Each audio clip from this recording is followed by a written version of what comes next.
and we're looking at the tags as they will appear when you're cutting them out in Cricut Design Space. So there are only 3 parts to this one.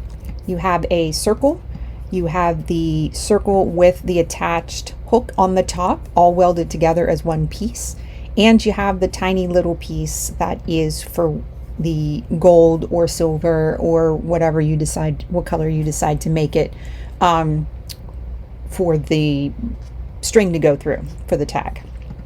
So these are pretty easy to make. This part is obviously just a shape, so you make your circle. To make this portion is the part that's a little trickier, and I'll show you how I made it. So I start off with 3 circles and I start off with a square, and those are all here in the shapes palette.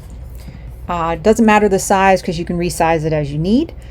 The first thing I do is I take the first circle and the second circle, I reduce it, just eyeballing it, how big I want the hole to be in the tag. Just grab those and center them, and then just hit slice, and then delete the middle portions, and then you're left with the donut part here of the shape. So to make this part so that it goes over the bulb, so what it'll look like is that little portion is arced just so that it can snugly fit over top of where the bulb is.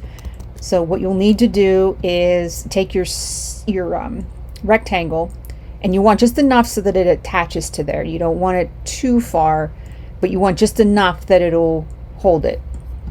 What you're going to do is, if you hover along the bottom so you don't have to mess with unlocking and locking, if you grab from the corner, it'll keep your constraints.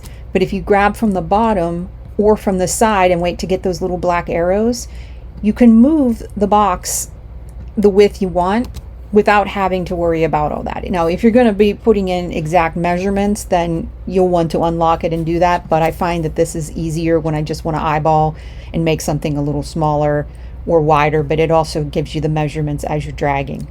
So I'm going to grab this just a little bit, and you want it to come out just a smidge on either side, just so that it's centered on here.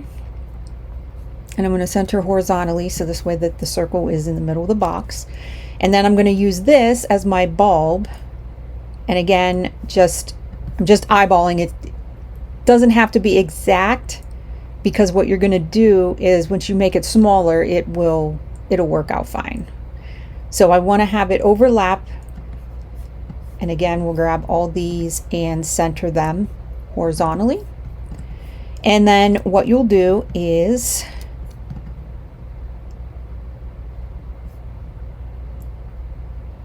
bring this and this, and you're going to slice it. And what that will do is that will give you the little arc that you're looking for that piece. So if your circle, you want to make it smaller, you think it's too big, you can actually adjust it as needed, and then just recenter, like, whoop, wrong one, sorry. Center horizontally. And then you would just weld that together once you get it the way you like it, and you can change it to whatever color you want. I made them gold so that, or brown, so that it looks like gold, so that I know when I'm putting them in on the layers, they're a different color than what is the bulb in the background.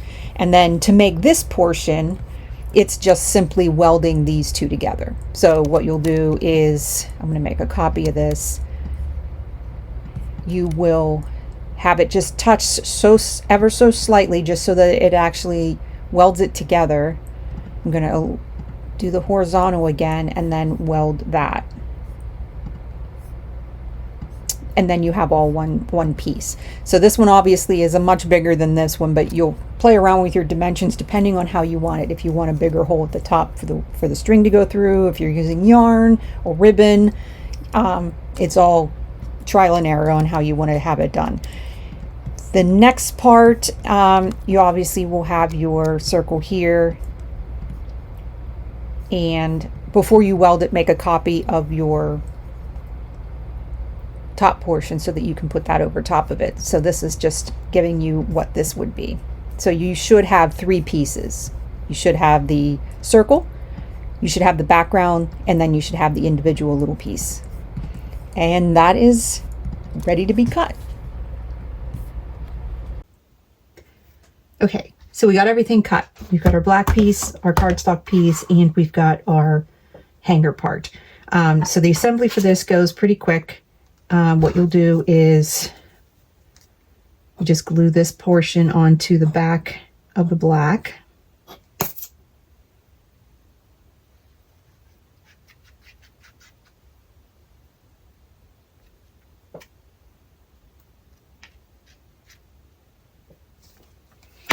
And then line this up.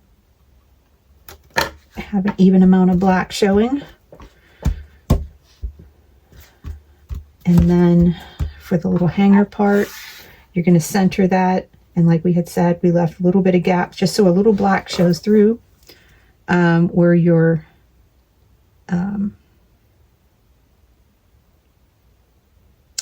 hanger meets the bulb.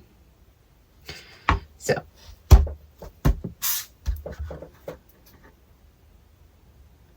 and I didn't cut it out of the black because what I can do is use my hole punch.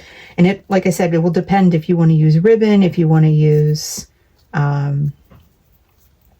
string, twine, you know, whatever. It will depend on the size hole that you need to make. So that just gives you a guide when you're using your punch. So I would weight this down with something heavy for a little bit just to make sure that it lays flat, and then you can embellish it. So these are the examples that I had that I did. This one I tied some bows on it and I put a to and from on the back.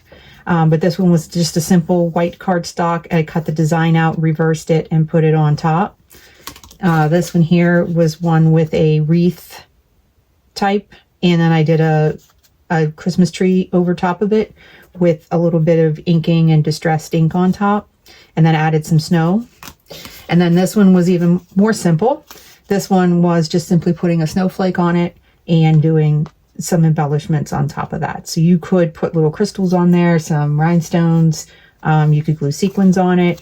It's basically a nice blank canvas for whatever you want to put on them. So at least it gives you a nice base. These could be made bigger and used as ornaments. You could put your photos on them. You could actually even turn these very easily into shaker tags by making your cardstock layer, you know, you'll have this portion done, and then you'll just simply make a frame and build it up 6 times at least. Put your flakes in there and then put your cellophane on top of it and make it into a shaker tag, because this would be a perfect background for that type thing. So that gives you a whole bunch of options and different ways that you can dress them up. This one I have, you know, with the actual twine on top and a little bow, but you don't have to put the bow. You could just leave it with simply with the twine, and you can make, depending on whatever color choices you use, you can have endless choices on how to make your tags.